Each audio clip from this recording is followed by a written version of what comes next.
Bueno, saludos cordiales desde el canal de Camino de Vida Plena para todas aquellas personas que puedan ser edificadas a través de la palabra. Mi nombre es Daniel Rojas, soy médico pediatra, trabajo en el Hospital San Rafael de Facatativá y me congrego en la comunidad Camino de Vida Plena en su sede principal en Facatativá. El objetivo de la charla de hoy es, a través de los conocimientos humanos sobre neurociencias, acercarnos un poco a esa relación que se puede establecer a través de la palabra de Dios y el cerebro. La información aquí utilizada, ya que soy médico pediatra, no es información de mi propia mano, sino a punto de partida de investigaciones de otros médicos y neurocientíficos.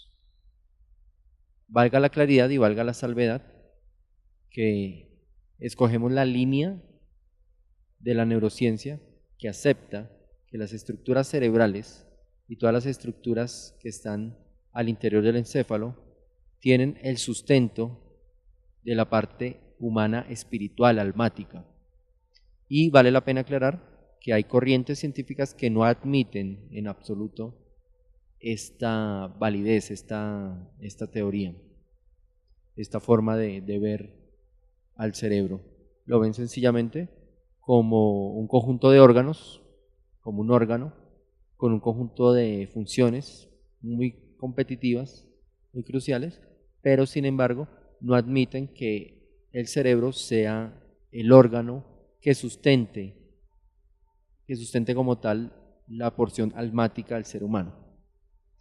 Principalmente nos basamos en estudios del psiquiatra Joan Fuster. El señor Fuster es un psiquiatra que ha trabajado por más de 50 años acerca de estas temáticas y particularmente sustentamos la información en la conferencia número 110 del programa Redes, la conferencia número 110 del programa Redes de la televisión española. Entonces, siendo así, vamos a entrar a hablar un poco acerca de lo que es la función cerebral y su organización. Bueno, tenemos aquí una imagen de perfil, un cerebro muy bonito, iluminado, con múltiples puntos, que nos empieza a dar una imagen de lo que queremos transmitir. Es el cerebro como un órgano muy activo, el cerebro como un órgano que tiene múltiples de funciones y que se coordinan al unísono. Es decir, su cerebro trabaja todas las funciones al mismo tiempo. Mientras está regulando, por ejemplo, su respiración, al mismo tiempo está calculando la lista de compras que tienes que hacer esta semana en el supermercado. Pero al mismo tiempo puede tener adentro una melodía y al mismo tiempo está generando una serie de funciones subconscientes. Óigase la palabra subconsciente, una serie de funciones que usted no es consciente de ellas. Entonces, esta máquina preciosa, tengo la percepción de que es una máquina tan especial que fue creada por un diseñador especial. Vemos una segunda imagen. Ya en esta segunda imagen retiramos toda la bóveda craneana, es decir, quitamos piel, quitamos músculo, abrimos el cráneo, quitamos el hueso y es como nos vamos a encontrar el cerebro primariamente. Aquí tenemos al cerebelo y ya propiamente dicho la masa encefálica, la cual se divide de forma didáctica en diferentes regiones, para las cuales cada región tiene diferentes funciones. Aquí vemos el mismo cerebro, pero ya el cerebro anterior está cortado por la mitad. Se trazó una línea media. Volvemos a ubicar aquí el cerebelo, la médula oblongada. Aquí una porción muy importante llamada el cuerpo calloso. Y nuevamente la masa encefálica con todas sus respectivas localizaciones y cada localización con sus funciones. Cada área anatómica del cerebro con una función respectiva. Aquí tenemos una imagen más integral de lo que es el cerebro dentro de la bóveda craneana.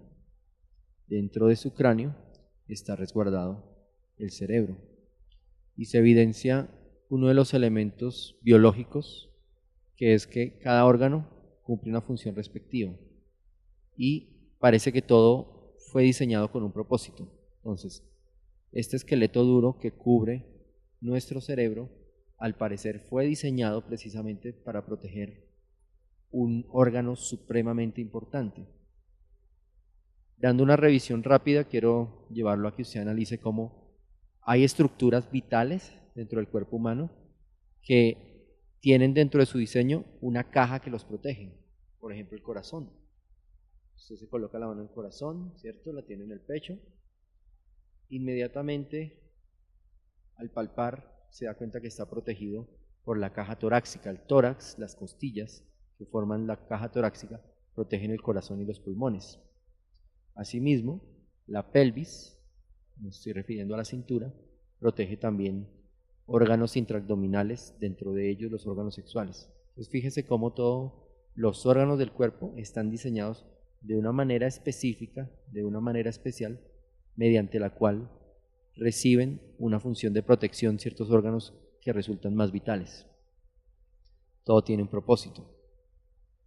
Ya en esta siguiente imagen vemos una división en lóbulos dentro de lo que es el cerebro.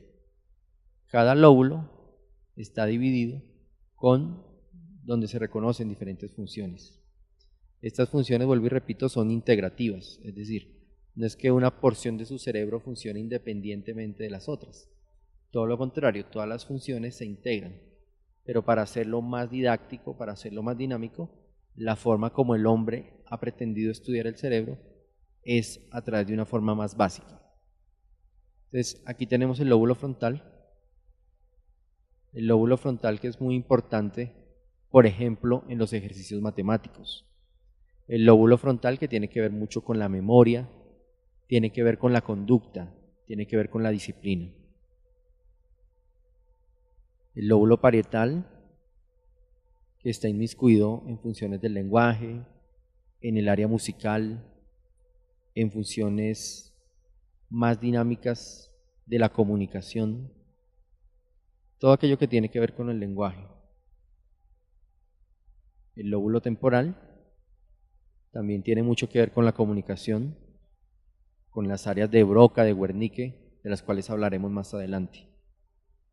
El lóbulo occipital está en relación con la memoria visual, con la percepción de estímulos visuales. Se plantea que aproximadamente el 80% de la información que nos llega entra a través del canal visual. Y ese canal visual se conecta con el lóbulo occipital, en donde se procesa esta información. Tenemos por acá abajo el cerebelo, que ya lo habíamos mencionado. El cerebelo tiene que ver con las funciones de coordinación, funciones de movimiento. Aquellas personas que se reconocen como buenos bailarines, aquellas personas que a lo mejor son buenas para una disciplina deportiva, para danzar, quizás para hacer movimientos corporales muy exquisitos, las personas que se dedican a la danza, las personas que se dedican a ballet, pues el cerebelo tiene la función de organizar ese equilibrio y esa sincronía organizada del movimiento de la manera más correcta. Asimismo, podemos ver un ejemplo de cuando falla el cerebelo en los borrachos. Usted observa un borracho, el borracho camina tambaleándose, dando tumbos. Cuando la persona está embriagada, el cerebelo se ve afectado en sus funciones. Y en esta porción más baja, la médula oblongada, transcurren las funciones más básicas. En esta imagen se ve mucho mejor todo lo que es la médula oblongada.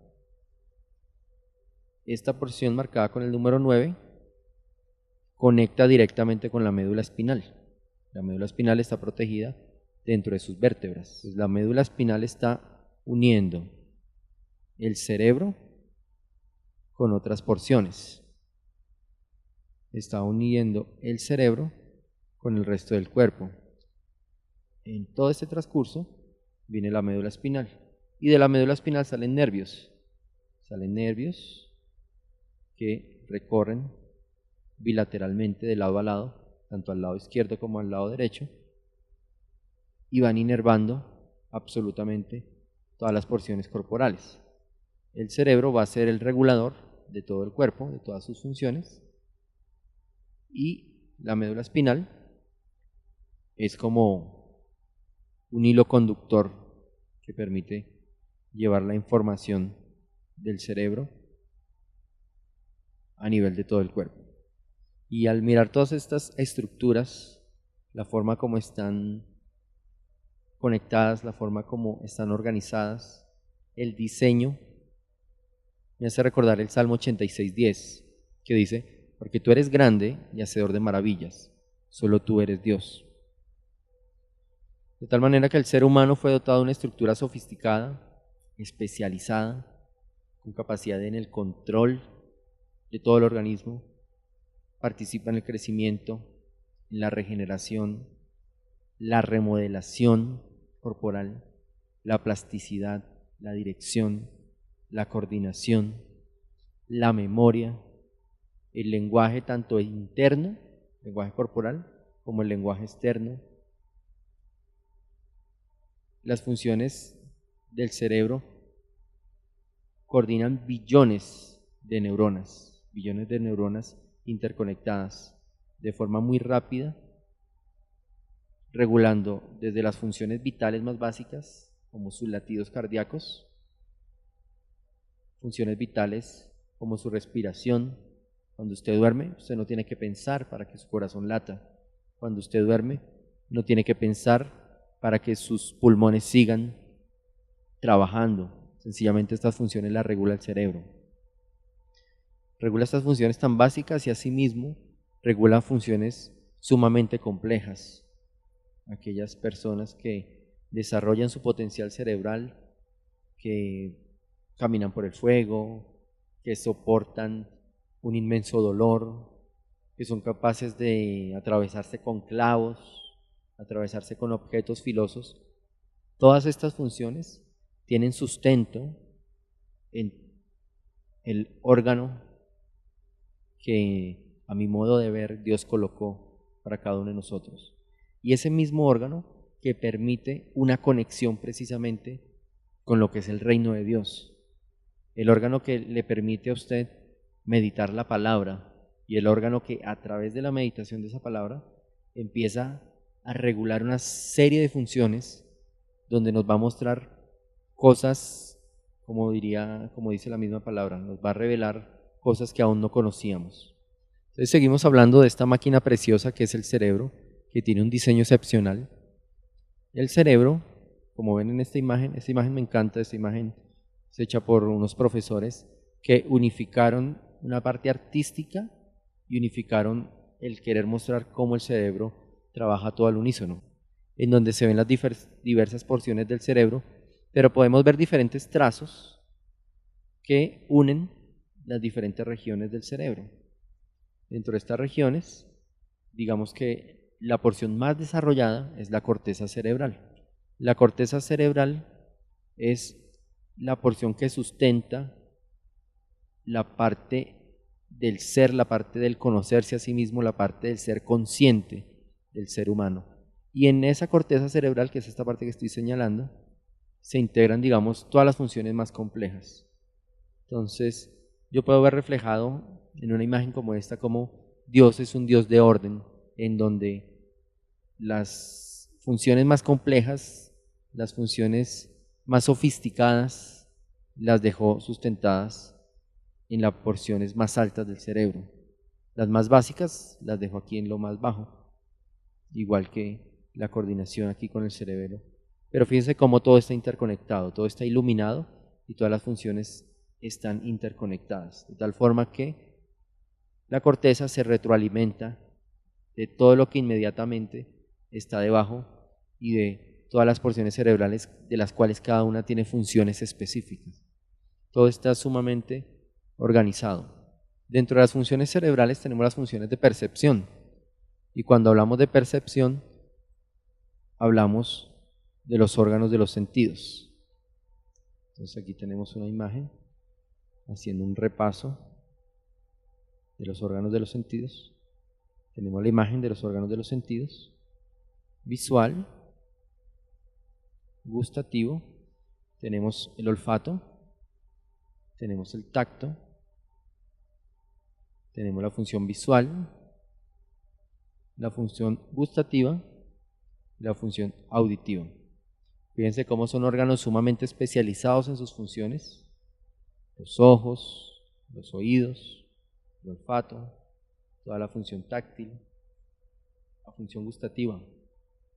Ya cómo son funciones de órganos que se han supremamente especializado para cumplir con su trabajo. Específicamente estamos hablando de órganos de percepción. Estamos hablando de órganos que nos permiten percibir la realidad que vivimos, órganos que nos permiten ver, que nos permiten escuchar, que nos permiten ubicarnos de X o Y manera.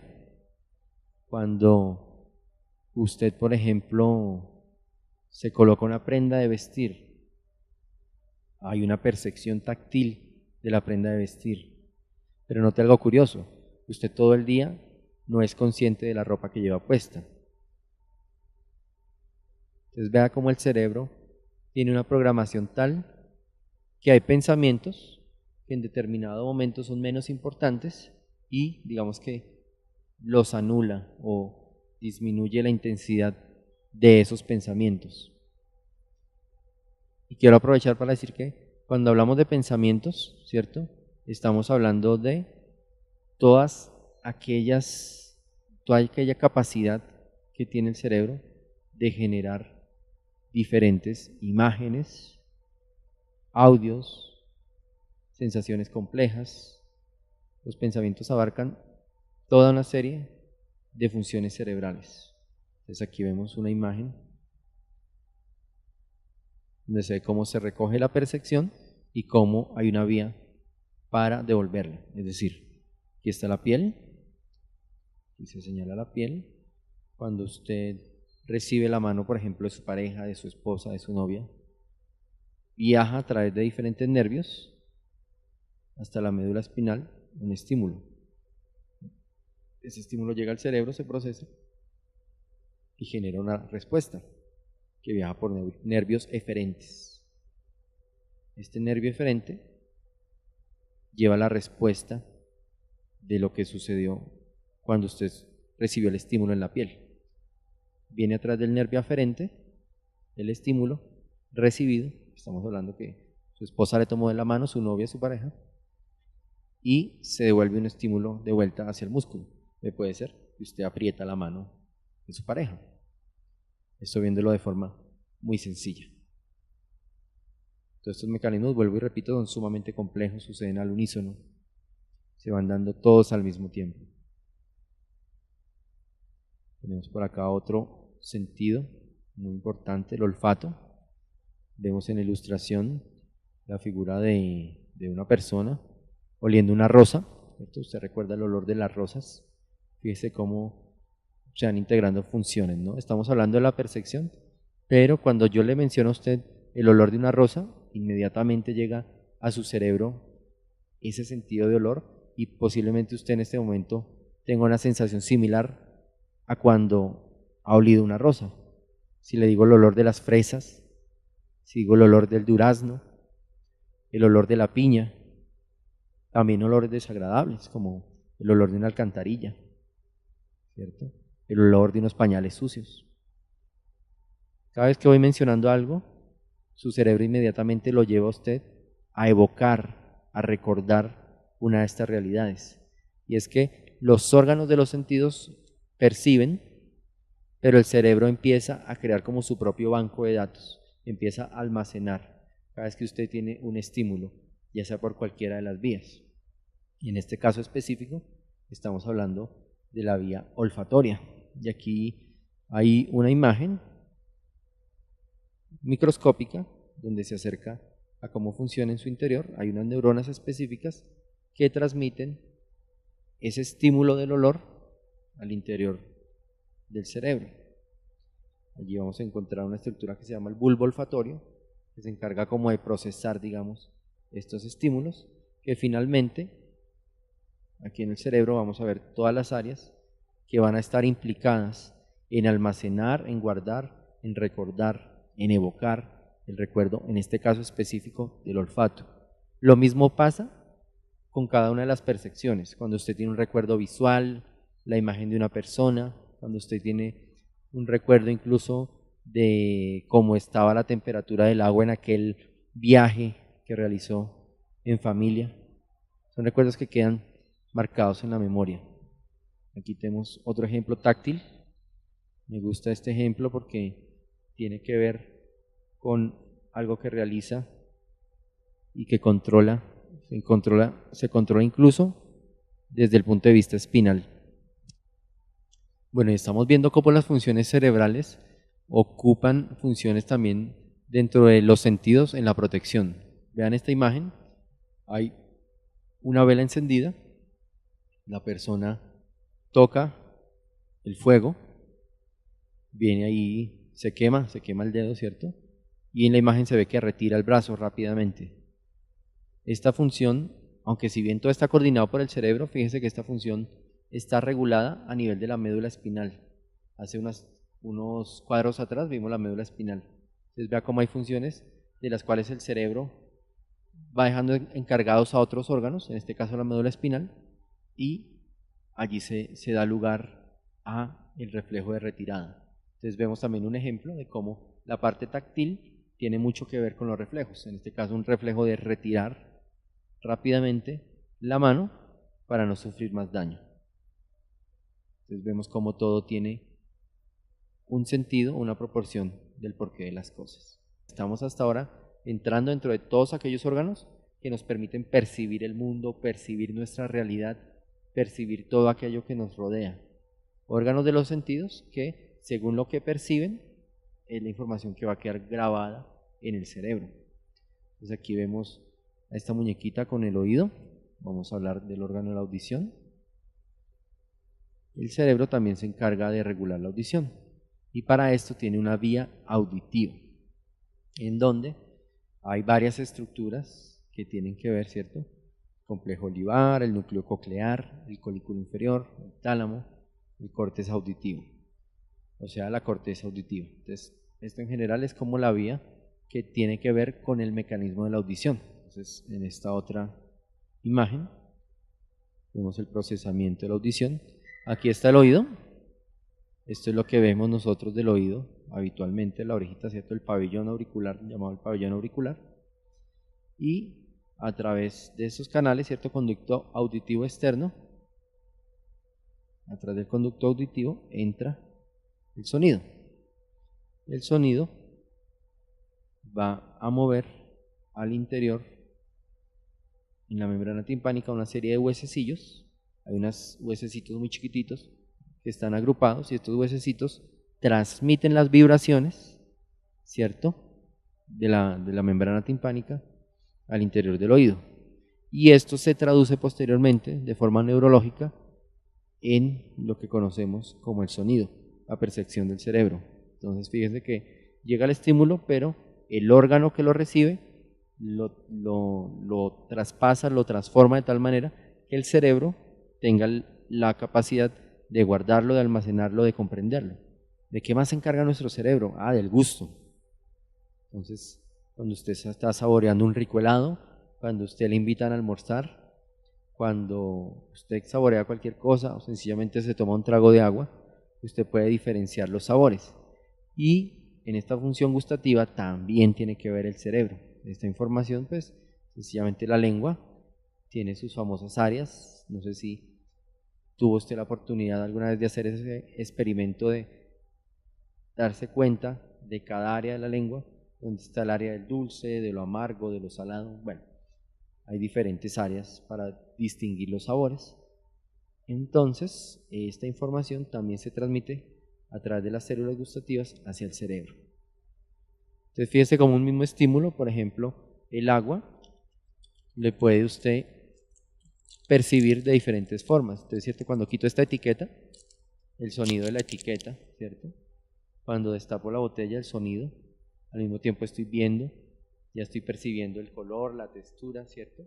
Y ya luego el tacto, estoy palpando la botella. Entonces fíjese cómo se integra todo al unísono.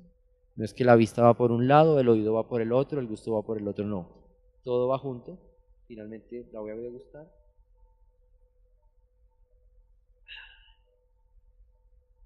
Y ya, el cerebro tiene una idea completa de lo que es darse un trago de agua e integra todas las funciones. Se ve que aquí representan a la lengua, las vías nerviosas que conducen y finalmente que transmiten la información hacia esta porción que ya corresponde al cerebro.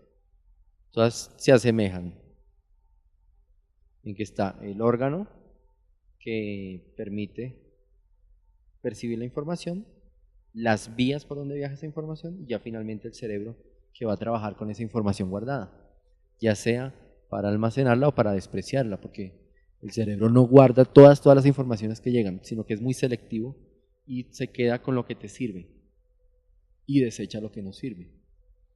Algo muy parecido a lo que dice Pablo, ¿no? Escudriñadlo todo, retened lo bueno y desechad lo malo.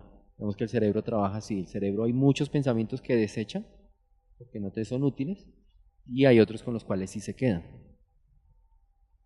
Aquí igualmente la vía visual, tenemos un ojito mirando el mundo, mirando la palabra, ¿cierto? A través del nervio óptico se conecta al interior del cerebro, acá está el quiasma óptico y ya luego lleva esa información a las estructuras cerebrales. La vía visual es una prolongación de nuestro cerebro, por tanto el desarrollo de este influye en el desarrollo visual. Entonces, es una función que desde el niño tiene mucha dependencia con respecto al cerebro. Es decir, un buen desarrollo cerebral trae un buen desarrollo de los sentidos. Específicamente, aquí está hablando del órgano de la vista. Hay áreas también que tienen mucho que ver con el lenguaje. El lenguaje que para muchos es el gran hito para los evolucionistas, aunque si bien por doctrina no apoyamos lo de la evolución, ¿cierto? Pero quería hacer mención de que para los evolucionistas el hito del lenguaje, del ser, poder comunicarse, tanto el lenguaje hablado como el lenguaje escrito, marca un hito en el cambio y en la transformación del hombre. Y el lenguaje, pues, es lo que finalmente la herramienta que te permite interrelacionarte. Y el lenguaje, pues, sigue siendo, a pesar de las tecnologías, a pesar del avance de la ciencia, el mecanismo por el cual el hombre está interconectado con otros seres humanos. Estamos hablando del lenguaje, específicamente para esta gráfica, el lenguaje verbal, el lenguaje escrito. Entonces vemos cómo el cerebro tiene áreas específicas en donde está el lenguaje procesado. Entonces tenemos primero esta zona que ven como en color uva, en color mora, es una zona del lóbulo temporal y ahí está el área de Wernicke. Wernicke pues, fue un médico que describió esta zona y sencillamente esta zona tiene que ver con la audición, el procesamiento del lenguaje auditivo. Es decir, todo lo que escuchas finalmente se va a procesar en esta área. Y un área que trabaja muy a la par, que ya es la del lenguaje articulado, la de decir las palabras, es el área de Broca. Entonces, Broca y Wernicke pues, son socios dentro de nuestro cerebro, porque obviamente que un mensaje auditivo, usted lo recibe, procesa y usted da una respuesta en su área de Broca. Entonces aquí vemos cómo hay funciones específicas, áreas específicas en el cerebro que tienen que ver con el lenguaje, que son las áreas de Wernicke y de Broca. Aquí vemos una imagen de un cerebro musical, es más o menos una idea de cómo funciona un cerebro musical para los músicos, aquellos que son prestos en tomar algún instrumento y hacer de él un arte. Pues bueno, aquí vemos la corteza prefrontal, que tiene que ver con la planificación. Por ejemplo, la persona que va a tocar un determinado orden de piezas o un determinado orden de teclas en el piano, en su guitarra, el orden como va a tocar la guitarra, cómo se va a coordinar con otros. Estas funciones se manejan en el área prefrontal. La corteza motora, pues, Motor tiene que ver con todo lo que es movimiento. Entonces, el control del movimiento para la ejecución de ese instrumento. Pero hay una corteza sensorial también. La corteza que está procesando lo que está escuchando el músico, cómo suena, que suene de una manera armónica, que suene bonito. Entonces, fíjese cómo todo lo que hace un músico está sustentado en funciones auditivas. La corteza auditiva, hablábamos hace una diapositiva de Wernicke. El cerebelo, porque les explicaba que el cerebelo tiene que ver con la coordinación. Un buen futbolista tiene un buen cerebelo. Mueven el balón, por ejemplo, Messi, por ejemplo, Ronaldo, ¿cierto?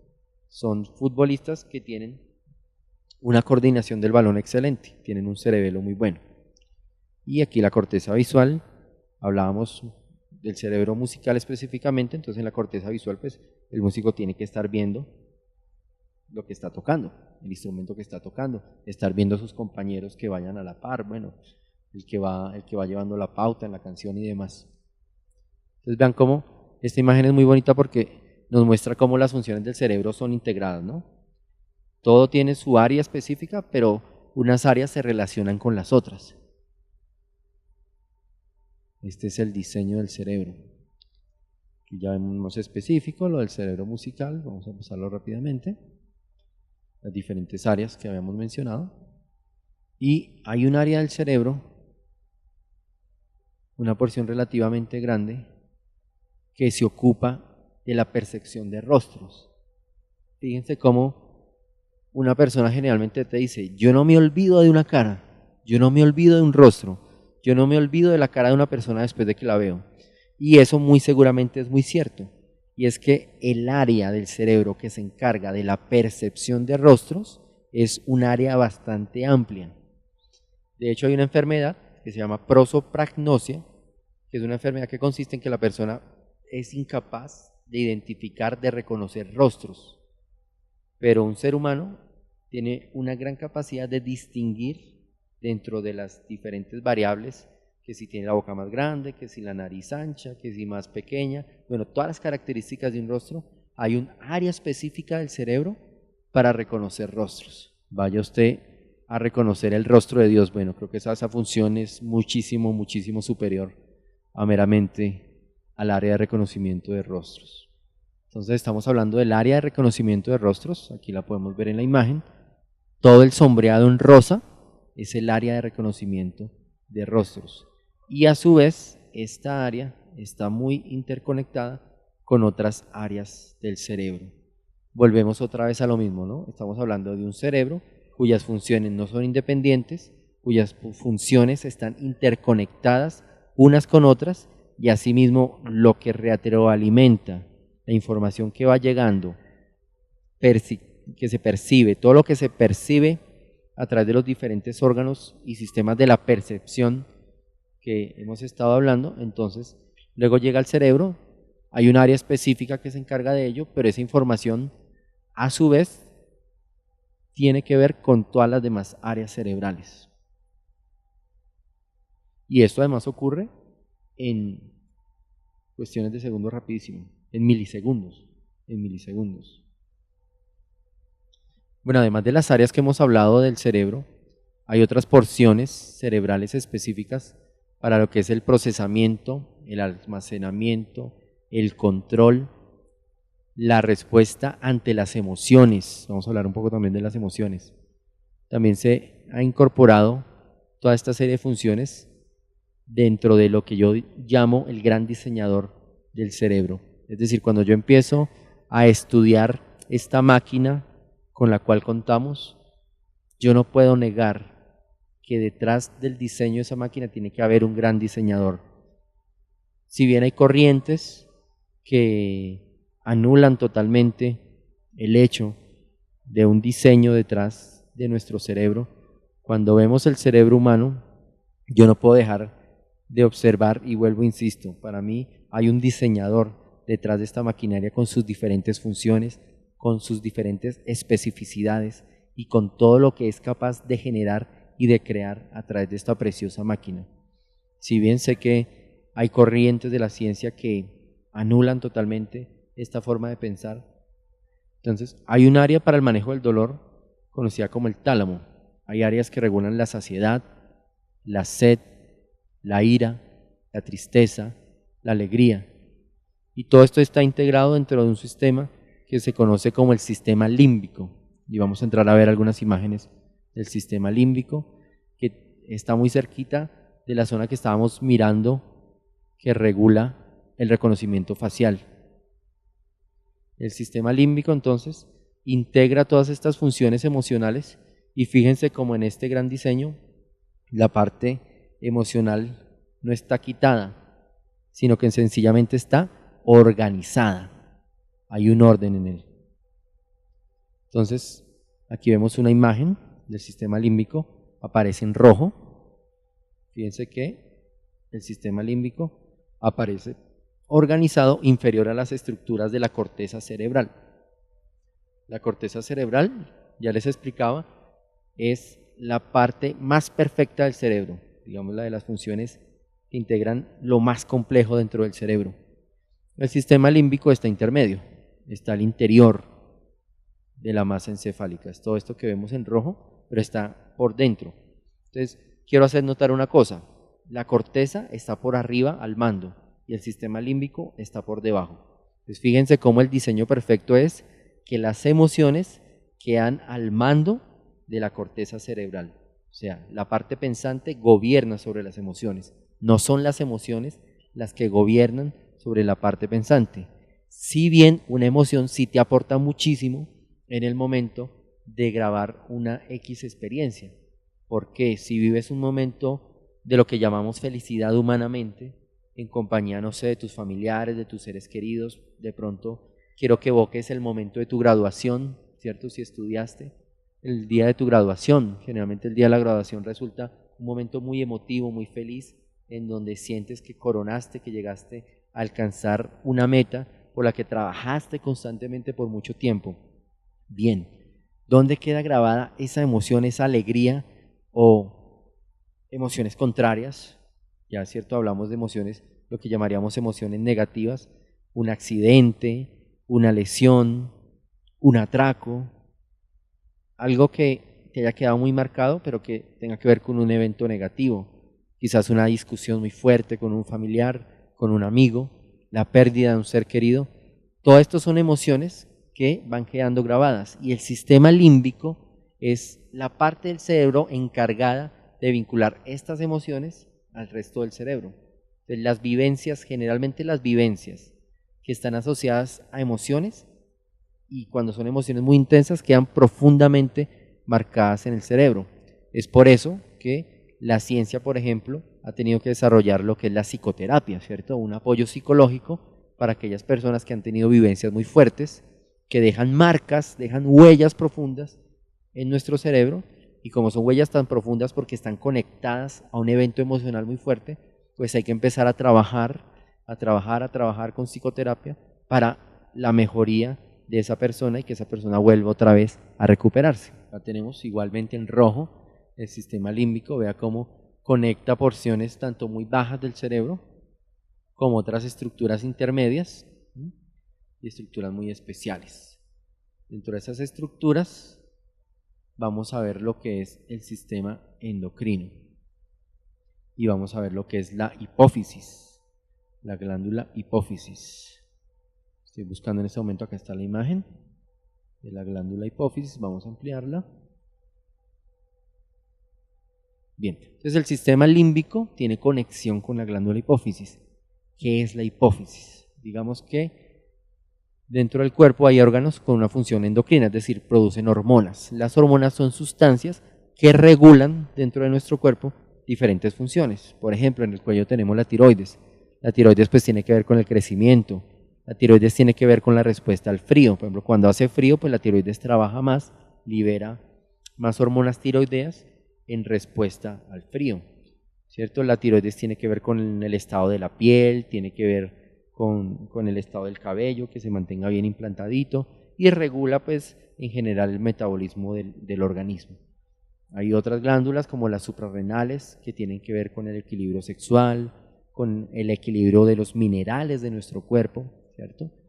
Diferentes funciones, que no es una clase de medicina, ¿no? Por eso no entro a enumerar a profundidad y con claridad, pero para que usted se lleve una idea.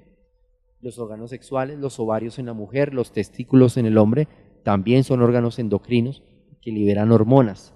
Las hormonas que, por ejemplo, en la pubertad son las responsables de que aparezcan las diferencias entre el varón y la hembra, que hacen que los varones tengamos una voz más gruesa y las mujeres una voz más fina. Entonces, todas estas funciones están reguladas desde el punto de vista endocrino.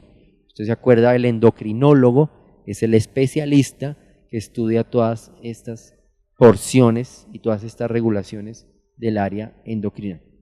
Entonces, por aquí, mirando esta imagen, vemos el quiasma óptico. Si recuerda el quiasma óptico en la vía visual, cuando estudiábamos, veíamos la parte de los estímulos visuales que ingresan a nuestro cerebro. Vemos aquí la hipófisis. Entonces, digamos que la hipófisis es el jefe, es el presidente del sistema endocrino, ¿cierto? Es como el secretario ejecutivo del sistema endocrino, es la hipófisis.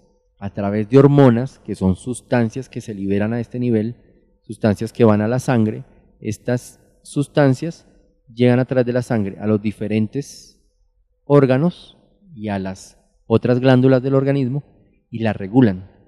Pero esta hipófisis, recordemos que está conectada al cerebro y está muy conectada a la parte del sistema límbico, que si se acuerdan en gráficas anteriores está más o menos localizado por acá. Entonces fíjense cómo el sistema límbico que regula la parte emocional tiene mucho que ver con la glándula hipófisis. Y es por eso que se observan situaciones en donde lo emocional regula también el organismo. O no ha notado, por ejemplo, lo notamos en medicina con los asmáticos. Un asmático, cuando presenta una crisis, puede estar antecedida de un evento de pánico o de un evento de tristeza o de un evento de depresión. Inmediatamente esto puede desencadenar una crisis asmática. O aquel paciente que padece de gastritis, que es la inflamación del estómago, podemos observar también como una persona que se llena de ira, de enojo, de rabia, que son emociones muy fuertes, son personas que más fácilmente pueden desencadenar crisis de esa gastritis. Entonces empezamos a ver cómo el cerebro es un órgano además regulador, ¿cierto? Y que si está descompensado, ¿cierto? Eso se refleja en la salud de la persona. Entonces ya estamos hablando de una salud no solamente corpórea, no solamente de nuestra parte corporal, sino de una salud emocional. Estamos hablando de una salud almática, estamos hablando de una salud espiritual y cómo esa salud puede repercutir en todo el organismo. Entonces, viendo así un mapa muy general, sin pretender que usted se vuelva un anatomista, de forma escueta he mencionado las porciones cerebrales, para ahora entender un poquitico de cómo puede entrar una información al cerebro y esa información que ingresa al cerebro, que viaja a través de todas las porciones cerebrales que hemos mencionado, ¿cierto? Cómo esa información cualquiera en nuestra mente empieza a producir siempre una reacción dentro del cerebro. Ahora, ese estímulo para los propósitos de esta charla, ese estímulo cerebral que ingresa por cualquiera de los canales perceptivos, ¿cierto? Visual, auditivo, esa palabra va a ser la palabra de Dios. Entonces, cuando me refiera a una información que llega a nuestro cerebro, me voy a referir a la palabra de Dios y vamos a tratar de entender por medio de la neurociencia cómo la palabra implica cambios dentro de las funciones cerebrales. Bueno, entonces en una primera parte hablamos de un contenido bastante denso, sobre todo para las personas que no tienen nociones de ciencia, nociones de anatomía, nociones de todo lo que son las estructuras cerebrales. En una primera parte tratamos de desglosar de forma general cada una de las porciones cerebrales, más o menos sus funciones, su relación con los órganos de la percepción, los 5 órganos de los sentidos básicos que conocemos, ¿cierto? Olfato, órgano gustativo, audición, visión y la parte táctil. Ahora entramos a querer ver cómo cualquier estímulo, en nuestro caso específico, una palabra de Dios, ingresa al cerebro por uno de estos órganos de la percepción, por ejemplo la visión cuando estás leyendo la Biblia, y cómo esta palabra entra al cerebro y qué pasa al interior de nuestro cerebro con esa información. Se queda ahí, se desprecia, ¿qué pasará? Para esto la neurociencia es la ciencia que nos ayuda a comprender qué pasa al interior. Y entonces esto nos deja, quiero dejar esta pregunta, ¿no? ¿Será que la palabra de Dios puede generar una acción? Bueno, sabemos entonces que a través de las diferentes zonas cerebrales se van recibiendo constantes estímulos. Estímulos, unos que se desprecian, otros que quedan guardados. Es decir, usted sale por la mañana, ¿cierto?, a su trabajo y sus ojos están mirando todo. Sin embargo, en su cerebro todo lo que usted ve no queda grabado, sino quedan grabadas ciertas cosas específicas que para usted son importantes. Por ejemplo, la ruta que va a llevar, las calles a través de las cuales va a atravesar, quizás algún vehículo que pueda hacerle daño y que usted tiene que parar bruscamente, ¿cierto? El cerebro, hay mucha información que lo rodea, pero solo se queda con la información que es importante para esa persona. Entonces, de la información del medio exterior, pues recibe información además de la televisión, recibe información auditiva, ya sea de un canal de radio, ya sea de una X emisora, una radionovela, las noticias, ¿cierto? Música, ¿cierto? Diferentes sonidos que se reúnen que llaman música, estímulos táctiles, como por ejemplo llegó a su trabajo, saludó a su jefe con un apretón de manos. Entonces fíjese, constantemente su cerebro está siendo bombardeado de información, pero su cerebro tiene la capacidad de escoger con qué información se queda. En el caso de la meditación de la palabra, una persona no sabe, no ha ejercitado nunca la meditación de la palabra, lo más probable es que la palabra llegue y con lo mismo el cerebro la deseche, porque no es una información importante para esa persona específica. Fíjense que pasa algo parecido allá en la parábola del sembrador, ¿no? De la semilla. Entonces fíjense que la semilla que cae en el camino, sencillamente le pasan por arriba a los autos y es una semilla que se pierde. Entonces para una persona que dentro de su sistema de valores la palabra de Dios no tiene mayor importancia, su cerebro la desecha porque no es importante. Para una persona que la palabra de Dios tiene valor, tiene importancia, ese cerebro empieza a generar mecanismos para guardar esa palabra. De hecho, usted conscientemente cuando memoriza palabra de Dios, cuando toma su texto bíblico y lo memoriza, ya está entrenando su cerebro y considera la palabra de Dios importante. Y estoy seguro que usted está en cualquier escenario y escucha a una persona hablando sobre la palabra de Dios y se va a interesar. ¿Por qué? Porque ya su cerebro se empieza a entrenar a buscar aquello que está asociado a la palabra de Dios. Pero vuelvo y digo, el pensamiento que va quedando guardado tiene mucha relación con lo que es importante para la persona. Es un área llamada hipocampo, la cual tiene una función importantísima en resguardar recuerdos e informaciones. Informaciones que puede ser usada segundos después, por ejemplo un número telefónico, ¿cierto? Te encontraste con una persona, te dio su número telefónico, inmediatamente sacaste tu móvil y guardaste el número telefónico. Es una información que se usó rápidamente. Ese mismo hipocampo puede guardar información que se va a usar 2, 3 semanas después e inclusive años después puede quedar guardada información en el hipocampo.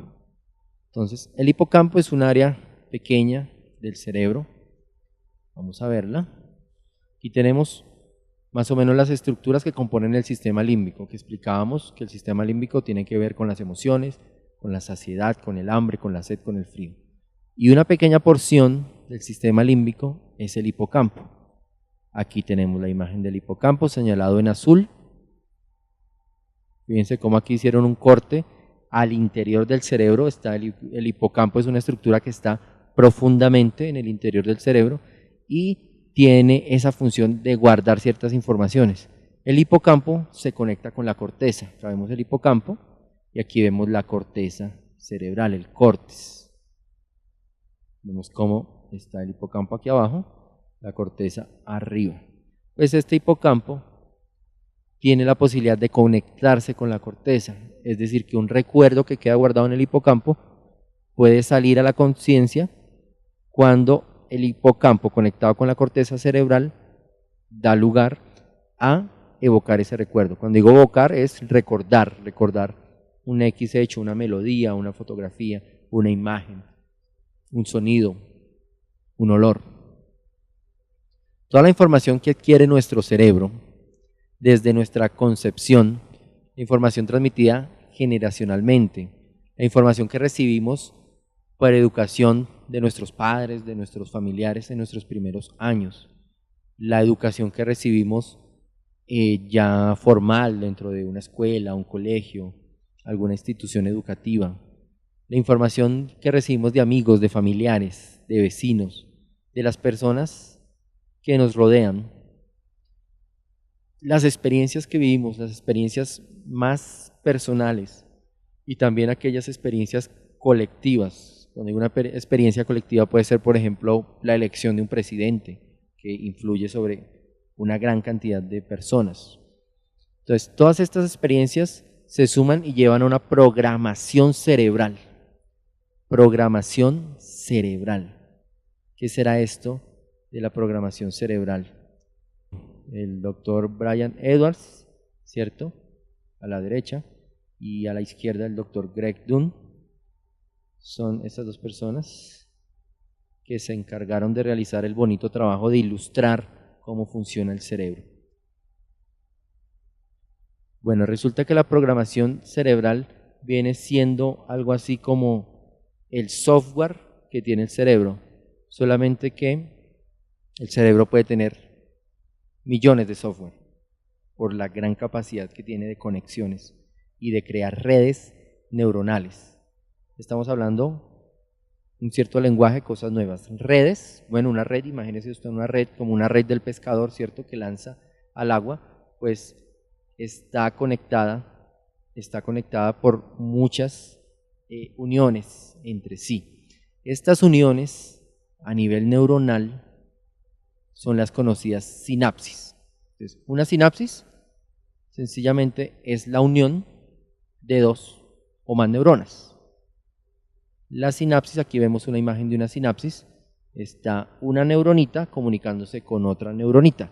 Ellas se comunican o por estímulos eléctricos o bien por unos conductores químicos conocidos como neurotransmisores. Los neurotransmisores conducen información, transmiten información entre las neuronas y la sinapsis, y también los estímulos eléctricos pues envían comunicación dentro de las neuronas, entre las neuronas. Las sinapsis, que son esa unión que usted está viendo de las dos neuronitas, las sinapsis se desarrollan durante toda su vida. Aunque una neurona, si bien tiene un cuerpo, un soma, que ese soma no se reproduce, si bien la sinapsis sí se puede reproducir, las sinapsis se pueden multiplicar, se hacen nuevas. Entonces, ahora quiero que usted empiece a imaginarse, aquí vemos una sola sinapsis, pero durante toda su vida las neuronas se unen y forman uniones con muchas otras neuronas. Entonces son muchas sinapsis dan lugar a la formación de redes cerebrales. Y sobre las redes cerebrales se sustentan funciones cerebrales, entre ellas una programación cerebral. ¿Qué es esto de la programación cerebral? Le voy a poner un ejemplo, yo como médico, ¿cierto? Daniel Rojas como médico. Resulta que yo como médico, mi pensamiento habitualmente lo que me lleva es a generar un pensamiento de diagnósticos, ¿cierto? Yo como médico veo una persona y ya empiezo a indagar, examino cómo es su talla, estoy mirando cómo es su patrón de pronto físico, ¿cierto? Veo que de pronto de la forma que camina puede padecer de tal o más cual enfermedad. Yo estuve estudiando medicina durante 6 años, la medicina general. Luego hice una especialidad en medicina familiar, 3 años más, y posteriormente ya la especialidad en pediatría, 3 años más. Todos esos años de conocimiento llevan a que mi cerebro se programe en una forma de pensar. La forma como yo pienso es haciendo diagnósticos. Entonces llega un paciente a mi consulta y yo estoy viendo ya el color de la piel, estoy viendo el color de los ojos, estoy viendo cómo camina, cómo se expresa. En un niño estoy viendo las funciones motoras que ya se han desarrollado. Según la imagen del niño, el tamaño, ya yo me estoy imaginando qué edad tiene. Y según esa edad ya yo digo, bueno, debe adquirir debe saber hacer estas funciones, debe tener determinado lenguaje. Entonces mi cerebro está programado para hacer diagnósticos, pero fíjese que esa programación de mi cerebro para hacer diagnósticos no tardó un día ni dos, sino tardó todo el tiempo que yo hice una carrera. Entonces, asimismo, como un modelo educativo programa un cerebro para una determinada función o funciones, ¿cierto? Que mi función pues llega a un diagnóstico, después establezco un tratamiento, establezco una terapéutica, establezco un seguimiento del paciente, ¿cierto? Mi cerebro está programado para hacerlo así. Ahora yo quiero que cambiemos el estímulo. Ya le puse el ejemplo de mi persona como médico. Aquí vemos en la imagen unas neuronas haciendo múltiples de sinapsis, lo que estábamos hablando, las uniones entre las neuronas formando redes cerebrales. Recuerde que al interior de nuestro cerebro hay billones de neuronas, billones. Así que la posibilidad de hacer sinapsis, de crear redes es infinita, infinita, infinita. Entonces cambiemos el estímulo. Hablé del conocimiento médico, ahora hablemos de la palabra de Dios. Entonces imagínese que usted toma su Biblia a diario, recibe una información y esa información genera en sus neuronas nuevas sinapsis. Y al día siguiente toma su Biblia y vuelve a leer otra porción y se generan nuevas sinapsis neuronales en las diferentes áreas del cerebro que explicábamos en un principio. En un proceso de días, meses, años, imagínense cuántas sinapsis nuevas respecto a la palabra de Dios se ha generado y todo lo que esto puede sustentar. Quiero que se imagine nada más lo que esa palabra constantemente, entrenando su mente, entrenando su cerebro, genera a manera de diferentes sinapsis. Entonces, hablando de la sinapsis y hablando de las diferentes porciones cerebrales, ¿cierto? Me quiero devolver a las primeras imágenes que veíamos, a la imagen de la corteza prefrontal. Dentro de la neurología hay algo que se conoce como el ciclo percepción-acción. Las neuronas están interconectadas, los veíamos en la sinapsis, y las áreas de percepción están vinculadas con la corteza corteza prefrontal, y generan una respuesta o acción. Esa acción puede ser visible o no puede ser visible. Por ejemplo, usted lee un versículo y al leer ese versículo, en su corteza prefrontal le hace recordar cuando su mamita le llevaba a una iglesia. Y ese recuerdo que evocó, entonces lo hace que usted busque más la Biblia. Es un ejemplo que estamos colocando, ¿cierto? La corteza prefrontal siempre está generando respuestas ejecutivas, de planificación, preparación respecto a la multitud de pensamientos que llegan. Así que cuando entra la palabra de Dios, siempre produce un efecto, ya sea agradable o desagradable. Por ejemplo, usted compartió una palabra con una persona, la persona tiene una idea de religión, de que pereza, de que eso no me gusta, pues su sistema límbico, ¿cierto? Recordemos sistema límbico, ya está trayendo una respuesta desagradable a esa palabra de Dios.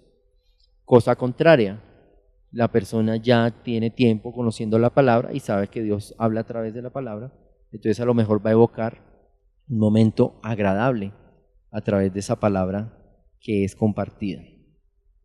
Y eso me recuerda a la palabra que está en Isaías 55:11, que dice: así será mi palabra que sale de mi boca, no volverá a mí vacía, sino que hará lo que yo quiero y será prosperada en aquello para que la envíe.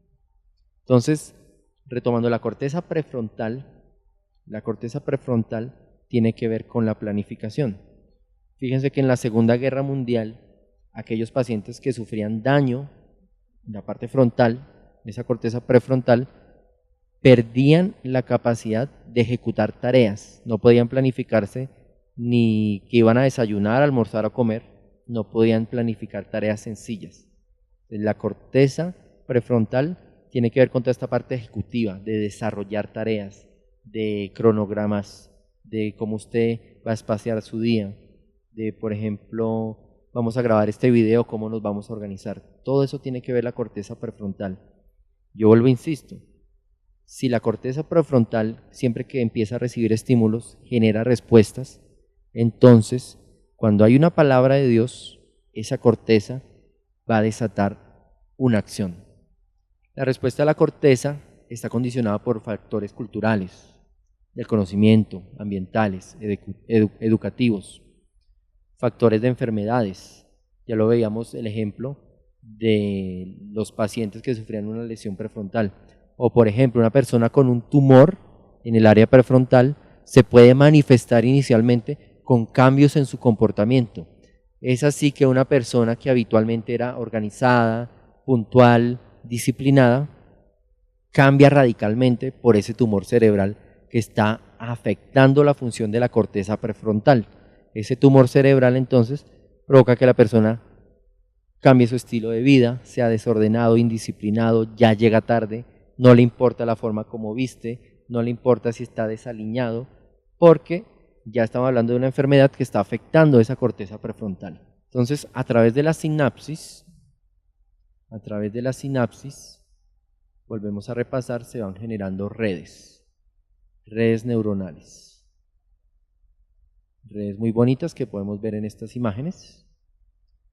Redes que regulan el cuerpo completamente. En esta imagen vemos un cuerpo humano donde todas las redes neuronales van regulando a todo el organismo absolutamente.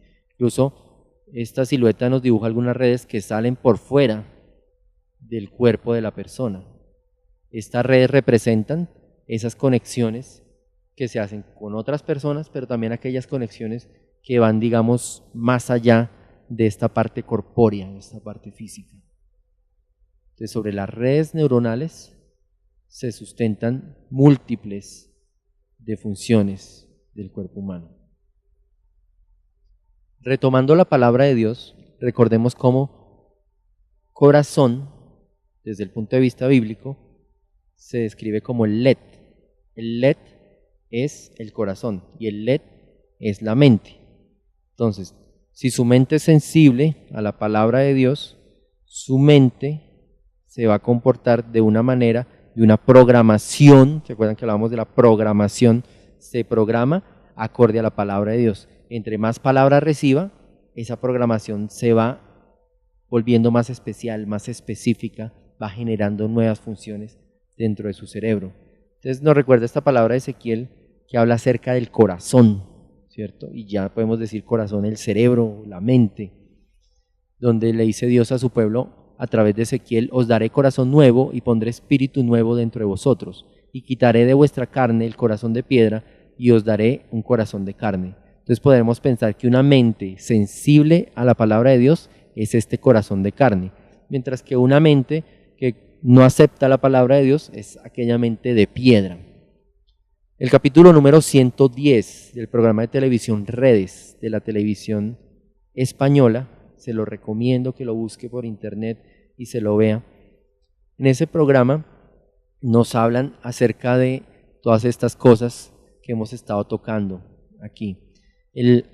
El vocero científico Edward Punset, que es la persona que realiza las entrevistas en este programa, ¿cierto? Entrevista a Joaquín Fuster y hace la referencia, ¿cierto?, a lo que hablamos de la sinapsis, de los neurotransmisores, de estas sustancias que son químicas, pero que tienen un sustento en unir funciones neuronales, ¿cierto?, de generar millones de pensamientos, de formar las redes neuronales. Y finalmente, en este programa concluye el señor Edward Punset que el alma está sustentada en las redes cerebrales. El alma está sustentada en las redes cerebrales. Aquí vemos una imagen del psiquiatra, del señor Joaquín Fuster. Digo que estudió por más de 50 años las estructuras cerebrales y nos trae toda esta información interesantísima. Y aquí vemos algunas imágenes de las uniones cerebrales, de la sinapsis, una sinapsis con los neurotransmisores que mencionábamos, las partes de la neurona que sustentan todo lo que estamos hablando. ¿cierto? Usted aquí puede ver que no estamos hablando por hablar, sino que aquí está la neurona, tiene un cuerpo, tiene las dendritas, que son todas estas líneas azules, y esas dendritas se van a unir con otras formando sinapsis. Aquí vemos el espacio sináptico, el espacio donde se une una neurona con otra neurona.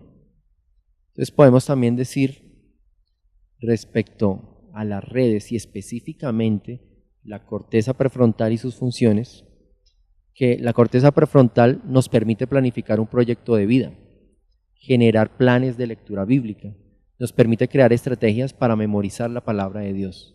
Véanse cómo estamos recogiendo en el sustento de un conocimiento científico, cómo la palabra puede estar influyendo a través de sus redes cerebrales, y hay científicos que afirman que sobre esas redes cerebrales se sustentan el estado del alma.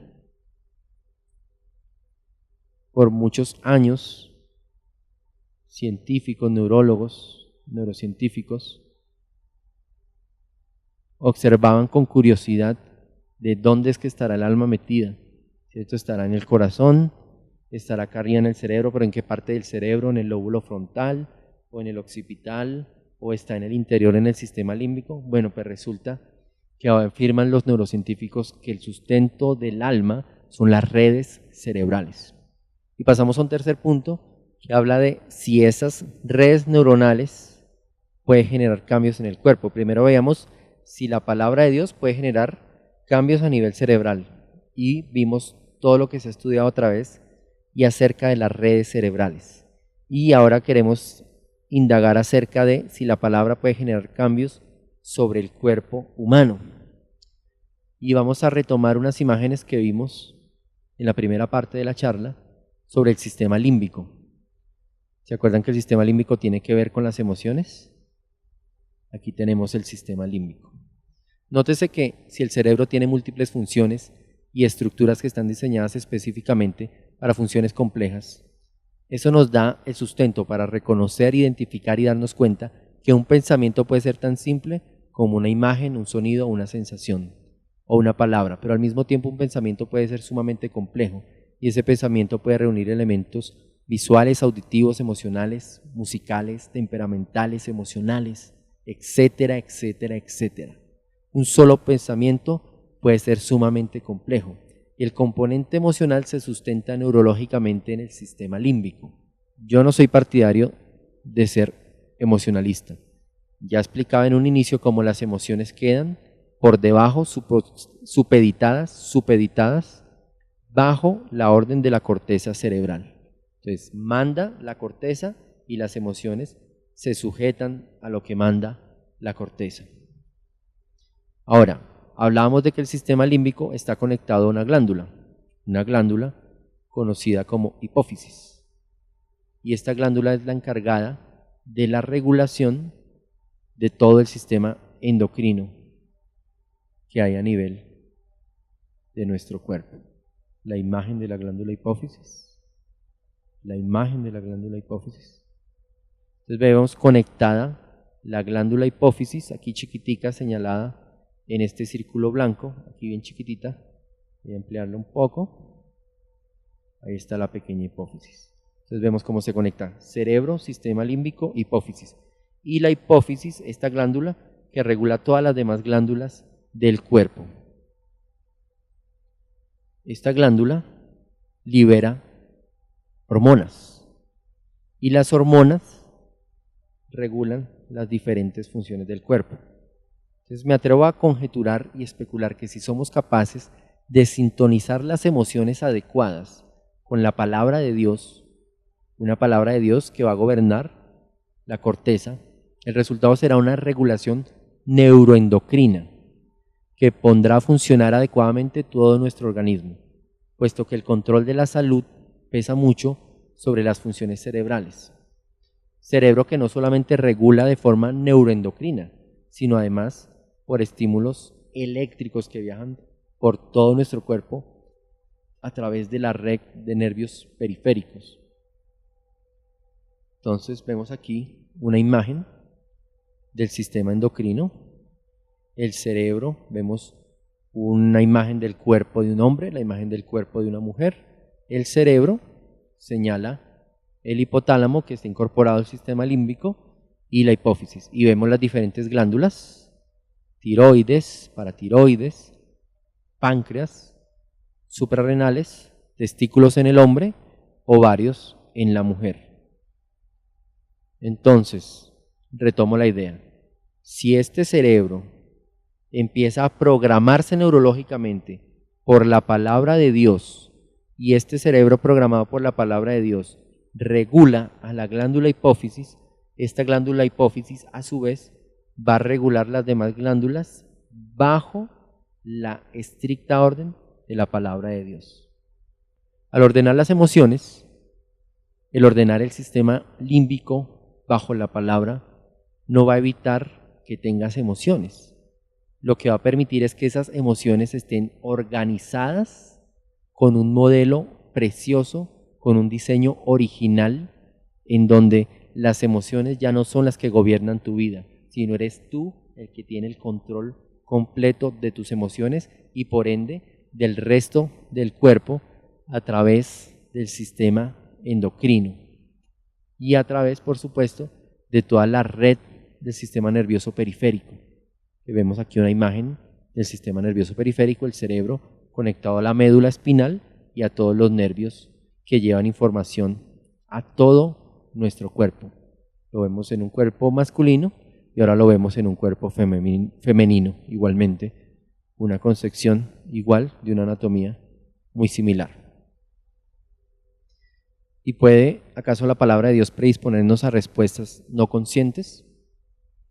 Y vamos a tocar un tema que es un poco tabú desde el punto de vista científico porque cae ya en lo que es la actividad paranormal. Sin embargo, la neurociencia arroja respuestas también acerca de lo que llamarían el sexto sentido, que son funciones que están implicados el subconsciente. Todo aquello de lo que usted no es consciente, que es información que queda grabada en su cerebro pero que usted no está usando conscientemente, podemos ver que la información subconsciente es mucho mayor. La información subconsciente es mucho mayor en cuantía que la información consciente que usted maneja. Si usted fuese consciente de todo, bueno, se volvería loco, ¿no? Entonces el cerebro tiene una parte que la regula conscientemente y otra parte que la regula el subconsciente. En ese subconsciente cae, digamos, lo que alguien llamaría el sexto sentido, por darle un nombre, El doctor Fuster hace mención a que muchas de nuestras elecciones, decisiones, escogencias, están basadas en una memoria inconsciente, que tiene una lógica específica y que le permite trazar al cerebro mapas mentales que resultan maneras de lograr metas de las que no somos totalmente conscientes.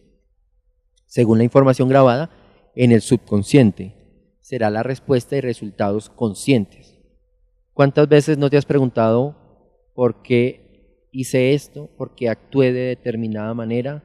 ¿Por qué reaccioné de una forma o de otra? Esa forma como reaccionaste está dirigida por el subconsciente. Ahora, pongamos un ejemplo de la palabra. ¿Cuándo a usted le ha pasado que tiene la inquietud, el sentir que debe de llevar una palabra específica o sencillamente orar por una persona específica o por una situación específica que usted conscientemente no sabe por qué se recordó ni de esa persona ni de esa situación, pero sencillamente quiere orar por esa persona porque tiene esa motivación, percibe esa necesidad de oración hacia otra persona, ¿verdad? Bueno, estas funciones que conscientemente no entendemos, precisamente se sustentan en el subconsciente. Y este subconsciente, como explicaba, está formado por una serie de mapas mentales. Así como mismo usted tiene un mapa para caminar por la ciudad cuando no la conoce, cuando va por una ciudad nueva que usted nunca ha identificado, usted tiene un mapa para direccionarse. Pues resulta que todas las experiencias, toda la información que usted va acumulando a través de su vida genera también mapas mentales. Así que llevémoslo a la palabra. Imagínese usted recibiendo palabra, escucha la Biblia, lee la Biblia, participa de grupos bíblicos, acude a una congregación y recibe palabra, está recibiendo palabra. Toda esa palabra va formando un mapa en el subconsciente, un mapa en el interior, un mapa cerebral del cual usted no es consciente, un mapa cerebral que va a guiar a su cerebro de manera subconsciente para llevarlo a cometer y tomar diferentes decisiones de las cuales usted diría, bueno, ¿y yo por qué tomé esta o más cual decisión? Toda esta red subconsciente es la que sustenta esas cosas grandes que tú no conoces y que Dios mismo quiere revelarte. Y en este punto podemos preguntarnos si la palabra puede producir no solamente, ya hablamos que puede producir cambios en tu mente, puede producir cambios en tu cuerpo, puede producir cambios en tu subconsciente, podrá producir cambios grupales, transgeneracionales. ¿Será que la palabra puede impactar grupos grandes? Pero tú puedes decir sí o no. ¿Qué nos dice la neurociencia? ¿Qué muestra la neurociencia?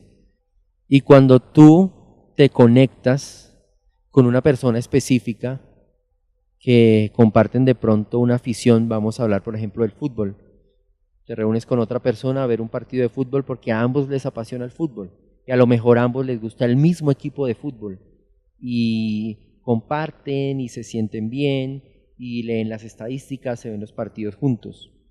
Nótese una cosa, empieza a haber una afinidad entre esas personas. Y aunque la otra persona no esté presente, cuando mi amigo que le gusta el fútbol no está presente y yo estoy viendo un partido de fútbol, a lo mejor viendo el partido de fútbol evoco y me recuerdo de mi amigo que le gusta el fútbol. Asimismo, funciones como sentir compasión, sentir afinidad por una persona que está sufriendo, todo esto tiene un sustento neurológico y son las neuronas espejo. Las neuronas espejo.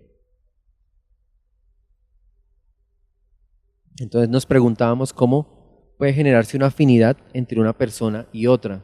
Por ejemplo, en una relación de pareja también se puede ver esto, que hay una afinidad. Incluso esos matrimonios que duran muchos años, las personas notan que el cónyuge se parece a su cónyuge, es decir, la esposa se parece al esposo, el esposo se parece mucho a la esposa. Dicen, parecen hermanos, porque se parecen mucho. Esta función se sustenta en las neuronas espejo. Las neuronas espejo, como vemos en la imagen, son neuronas que se activan y generan afinidad, correspondencia. Vemos aquí unos rayos luminosos que conectan a las dos personas que representan a esas neuronas espejo haciendo afinidad.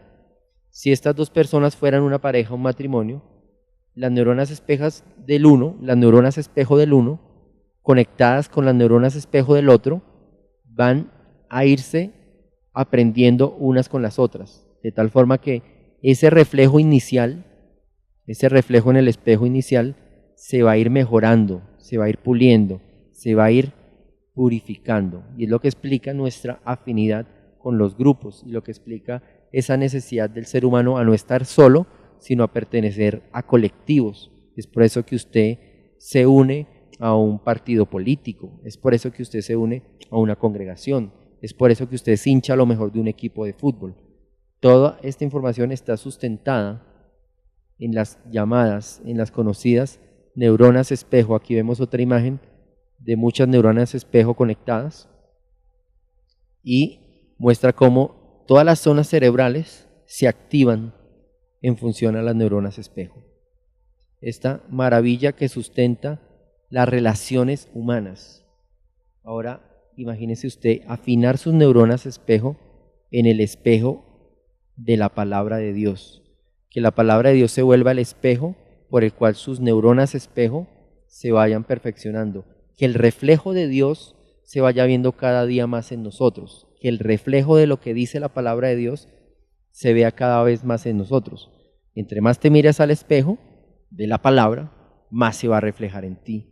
Y eso tiene un sustento neurológico que lo acabamos de ver en las neuronas espejo. Y una memoria que se forma a punto de partida de un pensamiento colectivo, un pensamiento de masas que puede llevar a un grupo poblacional a elegir, por ejemplo, un presidente o a seguir una ideología, ¿cierto? Somos comunistas, somos capitalistas, estamos hablando de ideologías, como un ejemplo, que guía grandes masas a un pensamiento colectivo. Es una memoria de muchos, es una memoria grupal, una memoria compartida. Así que imagínese un grupo poblacional, por ejemplo, un grupo poblacional, la comunidad cristiana Camino de Vida Plena, agrupada bajo el pensamiento de un versículo. Y todo lo que esto puede dar lugar. El cerebro humano y sus funciones siguen estudiándose. La unión de neuronas, la formación de redes, la corteza cerebral, su plasticidad, que es la capacidad para ser moldeada, ¿cierto? Plasticidad, recuerde la plastilina usted la puede moldear, el cerebro igualmente tiene plasticidad. Se supone que entre más niños somos, más plasticidad, más capacidad de moldear el cerebro hay. Entonces la plasticidad cerebral resulta emocionante, que aún está en constante estudio y no hay todavía ciertas realidades totalmente establecidas, pues hay funciones cerebrales aún desconocidas, respuestas de la memoria que aún no se entienden, ni su por qué, ni su para qué. La neurociencia empieza a develar solo un pedacito de la cortina del funcionamiento del cerebro, un funcionamiento del cerebro que tiene que ver con las percepciones, con sus emociones, con toda la información que usted guarda a través del transcurso de toda su vida, de funciones tan complejas como lo que hablábamos finalmente, una memoria que se conoce como memoria filogenética, que incluso hablan los neurocientíficos que esta memoria filogenética puede ser heredada, es decir, cómo se transmiten de generación en generación ciertos patrones, formas de pensar, formas de comportamiento, no solamente por la educación que recibes, sino sencillamente porque quedan huellas profundas en la memoria filogenética que trascienden generacionalmente. ¿Podría acaso esta ser la explicación, el sustento para ver cómo una familia bajo la palabra de Dios bendice a todas sus generaciones?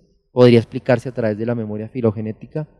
O lo contrario, como una maldición generacional que afecta, ¿cierto?, desde los abuelos, ¿cierto?, los padres, los hijos, los nietos, cómo se transmite esa maldición a través de la memoria filogenética. Son muchas cosas aún por develar por la neurociencia y en este video pretendemos nada más que usted abra los ojos y se dé cuenta de que lo que está escrito tiene relación con lo que la ciencia ha descubierto. Pero creo que hay un velo que hay que quitar, un velo que solo lo puede quitar la palabra, para usted darse cuenta que en la naturaleza, en el cerebro humano, en la forma como está proporcionado, pues sencillamente empieza uno a descubrir a Dios. O a mí me pasa eso, ¿no? A mí me pasa cuando yo veo un cerebro, cuando veo los cerebros en las imágenes, yo puedo ver en el cerebro la mano de un Dios que es el que lo ha elaborado, el que lo ha diseñado de manera perfecta. Para mi modo personal, el cerebro es la herramienta excepcional dada por un diseñador maravilloso al ser humano para poder establecer la conexión espiritual a través de la palabra de la Biblia y de esa manera conocer la verdad, estar unidos a la verdad y ser transformados por la verdad. No obstante, debo aclarar que la ciencia se basa en poder demostrar, ver, tener un registro, repetir un fenómeno bajo unas determinadas condiciones, un experimento que lo pueden multiplicar y lo pueden volver a realizar en diferentes lugares. La ciencia se basa en lo que se ve, tiene un sustento en lo físico, mientras que la fe se sustenta en la palabra y por tanto la fe y la ciencia tienen mecanismos que la sustentan que son totalmente diferentes. La ciencia, como lo decía, se sustenta en realizar pruebas, en realizar análisis, en realizar estudios. La fe se sustenta en la palabra de Dios. Sencillamente para mí son dos puntos de vista diferentes. Es como mirar una ciudad o bien desde el suelo o bien desde el cielo. La ciencia y la fe tienen diferentes puntos de vista. y difieren en la forma de ver las cosas. Personalmente veo las maravillas de Dios en la lactancia materna, en el crecimiento y desarrollo de un niño, en la forma como se va estirando, como sus órganos y sistemas se van madurando, en los fenómenos de la curación, cuando recibe un niño enfermo y después de unos días con los medicamentos y la terapéutica adecuada, el niño mejora. Terapéutica que vale la pena resaltar también tiene que ver no solamente con los medicamentos que ponemos en las venas, con los medicamentos que formulamos, sino que tiene que ver con la compañía de un padre, con la compañía de una madre, con una palabra de aliento. En general, yo veo a Dios en la medicina. No obstante, considero que la ciencia no es el vehículo que pueda llevarte a conocer a Dios. Aunque Dios es soberano y quizás la chispa de la curiosidad pueda llevarte a la palabra a través de la ciencia como punto de partida para llamar la atención a ti acerca de nuestro gran Dios, está bien establecido en la palabra, en 1 Corintios 1:21, de que Dios no puede ser conocido sino a través de la locura de la predicación. Es a través de la predicación, de esa locura de la predicación, como Dios mismo la llama en las cartas de Pablo, que Dios, que la fe pueden ser conocidos. Por eso, en este video tengo claro que a través de unos conocimientos científicos no pretendo llevarte a Dios. A través de unos conocimientos científicos no pretendo que entiendas la palabra. La palabra la has de entender con la misma palabra, con la Biblia. La fe que nace de esa palabra que lees, la fe que nace de esa palabra que escuchas. Lo que pretendemos en esta conferencia, lo que hemos pretendido establecer es nada más que relacionar aquellos conocimientos de neurociencia que hay sobre el funcionamiento cerebral y cómo puede explicarse a través de la neurociencia el efecto que la meditación de la palabra de Dios puede tener sobre nuestro cerebro, sobre la programación cerebral, sobre nuestro cuerpo, sobre la interrelación con otras personas e incluso la interrelación con el mismo Dios. Pero vuelvo e insisto, la ciencia no va a ser la que te lleve a la palabra de Dios. Va a ser Dios mismo, a través de su palabra, a través de la locura de la predicación, que te va a llevar al conocimiento de Dios mismo. Dios les bendiga.